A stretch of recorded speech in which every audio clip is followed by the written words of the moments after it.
A couple of weeks ago, I held my first ever market stall at a local pre-loved clothing market.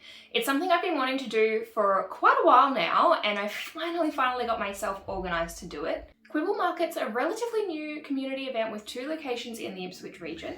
I attended the South Ripley Market, which is set in the Providence Community Hub, which is a really popular park precinct right next door to the local cafe. On weekends, it's a hugely popular spot for kids' birthday parties, barbecues, just generally hanging out at the amazing path that's down there. So I was hoping that was going to mean a lot of foot traffic through the market. Overall, I had a really great experience. For now, let's take a look at what it took to actually get ready for the day.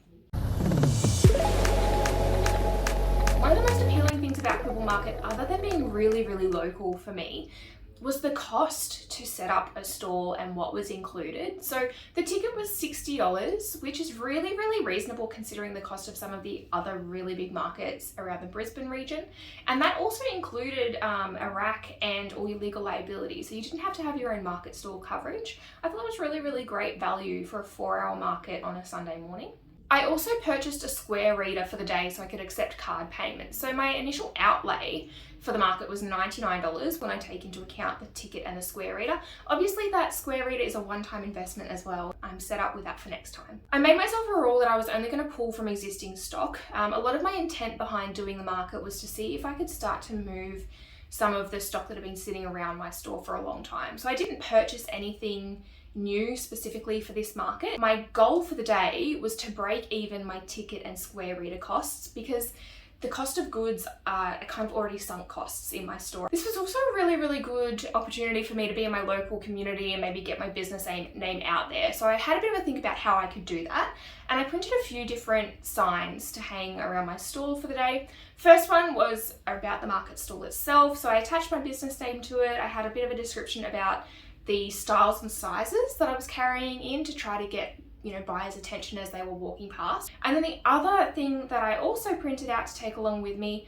was a QR code with a 20% off coupon to drive some traffic to my eBay store. I also used that QR code to print out 50 handout coupons that I could give to people as they were browsing on the day to try to drive that traffic back to my store. The other thing that I wanted to get right with a market stall compared to selling online was my pricing strategy. So ahead of time, I polled my Instagram followers to find out what they expect when they're shopping at a pre-loved clothing market for themselves. I was really pleased to see some of the responses, and that helped me form a strategy of pricing everything sort of under $50.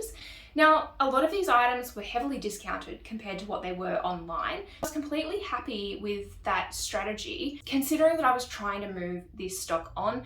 The other thing that I was considering was that the fees for the Square reader and no fees if people decided to pay cash were actually going to help me recover a greater amount of profit compared to, say Poshmark or eBay, where you might have between 15 to 20% fees when you're actually selling these goods online. To price my stock, I used paper hang tags. Now, it would have been easier and quicker maybe just to stick some sticky dots on it, but I'm also out there representing my business, and that's kind of not the way I would do things. I want things to be kind of nicely set up, appealing. I used paper tags as well to keep things, I guess, as low waste as possible. People can pop them in the recycling if they take a tagged item home, or I can reuse them for a future market as well, and they already come pre-priced. All I have to do next time is attach them to my goods. It took me about an hour initially to pull the stock from my tubs, and then maybe another 30 minutes to get it all priced and ready. And to make setup easy for me when I got to the market,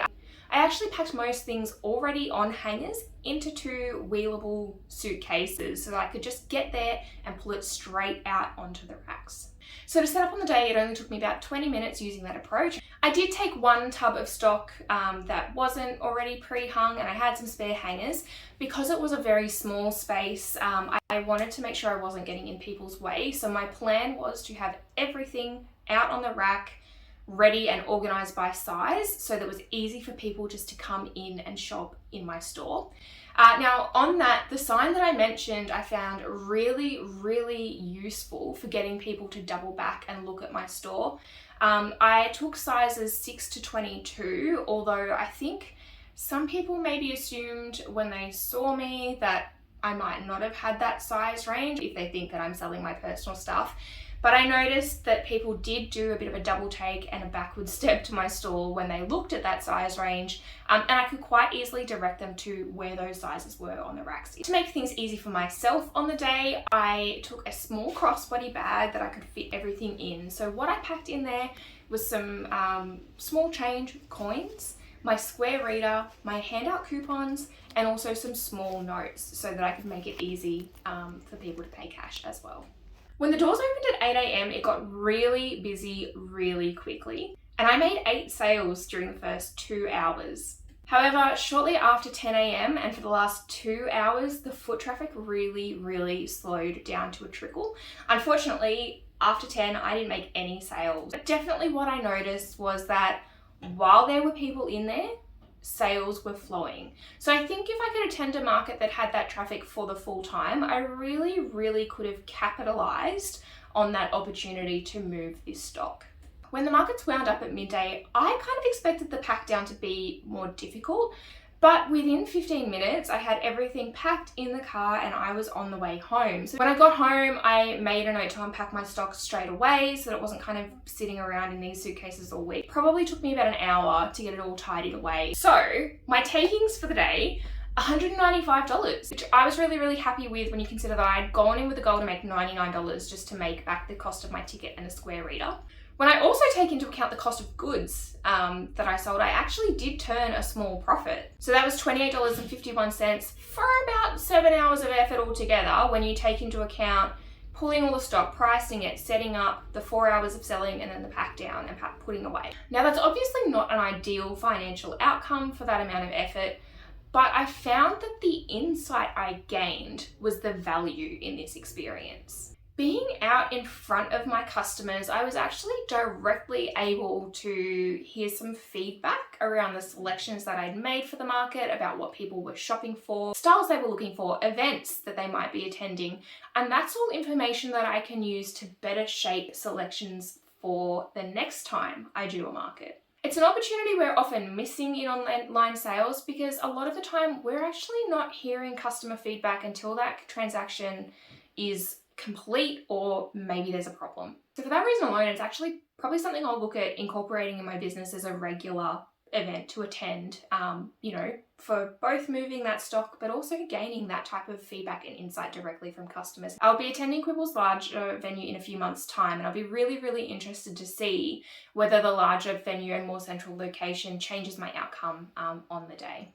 If you've enjoyed watching this video and you like seeing what people are picking up in op shops or reselling online in Australia, please make sure you subscribe to my channel. I bring out new videos regularly, and I've also teed up one for you here that I think you'll enjoy.